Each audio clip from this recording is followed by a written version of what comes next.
Ассаламу алейкум, менин сүйүктүү катталуучуларым. Розанын ашканасы бүгүн сиздерге эттүү каттама нандын рецептini бөлүшмөкчү.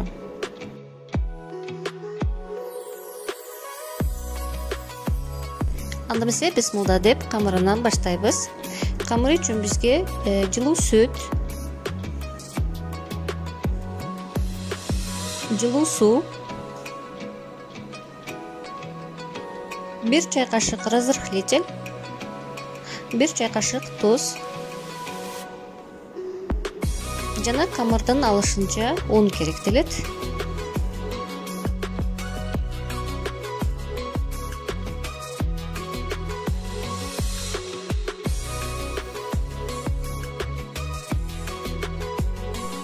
Өтө каттуу болбогон, орто жумшактыкта бир камыр жууруп алабыз.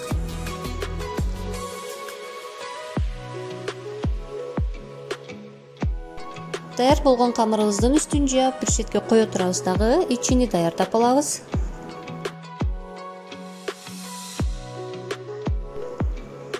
Ичине кааласаңыздар эт, кааласаңыздар фарш колдонсоңуздар болот. Мен майда тууралган эт, пияз, зиренин майдаланганы жана туз колдондум. Кааласаңыздар карамуш дагы кошсоңуздар болот. Жакшылап аралаштырып даярдап коебуз ичини.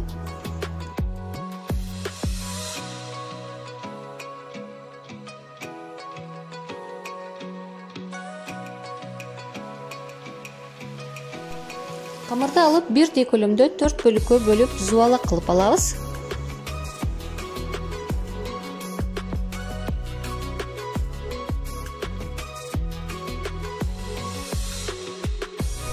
Камырыбыздын бир бөлүгүнү алып жаябыз.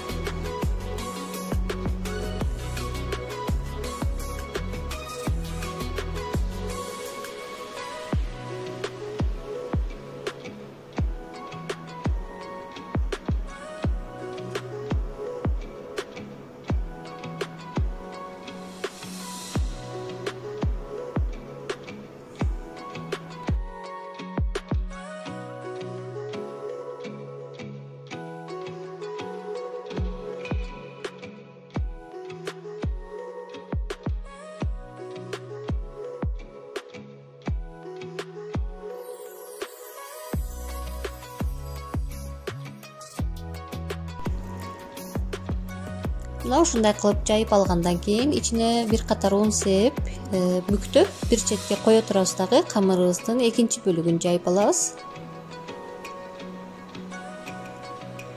Ичине бир аз un себелеп, ушинтип четке кое турсаңыз, экинчи камыр жайып алганга чейин жабышпайт.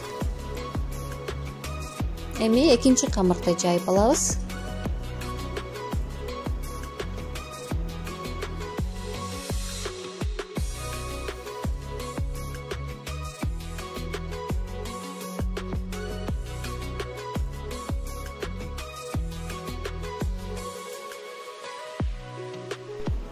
Мынакей экинчи камырыбыз дагы жайылды.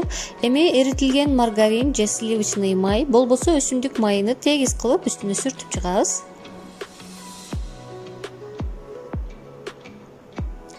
Майды тегиз сүртүп алгандан кийин ичини 4 бөлүккө бөлүп алабыз дагы, бир бөлүгүнү тегиздеп салып алабыз.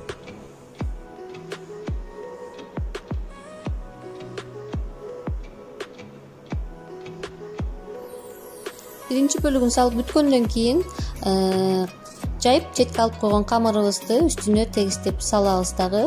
Бул камырыбыздын үстүнө дагы май сүртүп, ичинин экинчи бөлүгүн салып алабыз.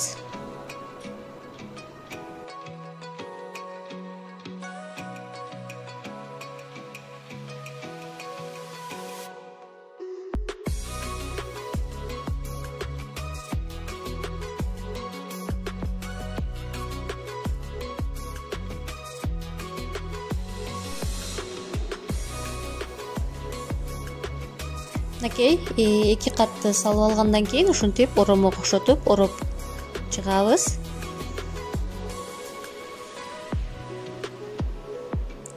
Эми самсынын камырын орогондой кылып ороп туруп, клеенка пакетке салып, муздаткычка кое турабыз.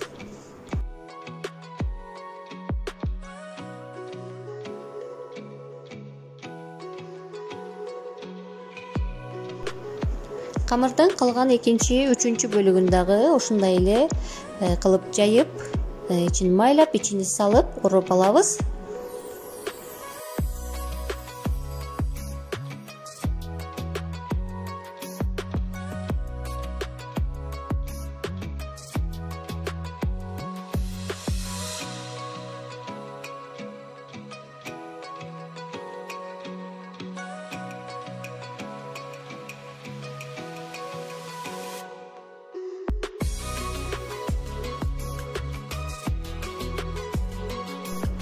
Даяр болгон каттама нанды дагы клеенка пакетке салабыз дагы муздаткычка кое турабыз.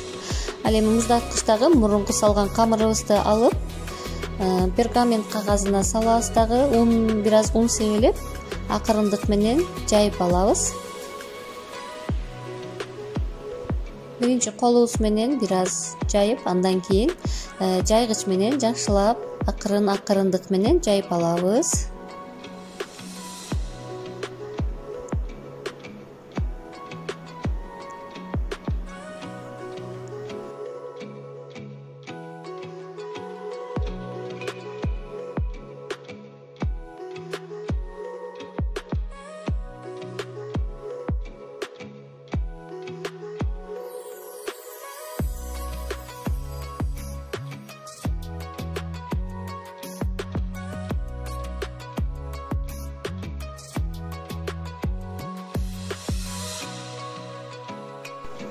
Даяр болгон каттама наныбызды акырындык менен листке салып алабыз дагы, үстүн бир катар дагы тегиздеп, жумуртканын сарысыны тегиз үстүнө сүртүп чыгабыз.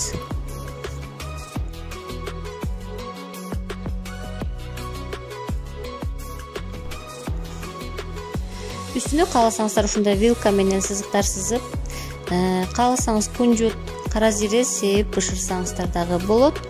Даяр болгон наныбызды 180 градуста үстү жакшылап кызарганга чейин бышырып алабыз. Мынакей наныбыз бышты, сырты сонун кырсылдаган, ал эми ичи болсо жумшак нан болду.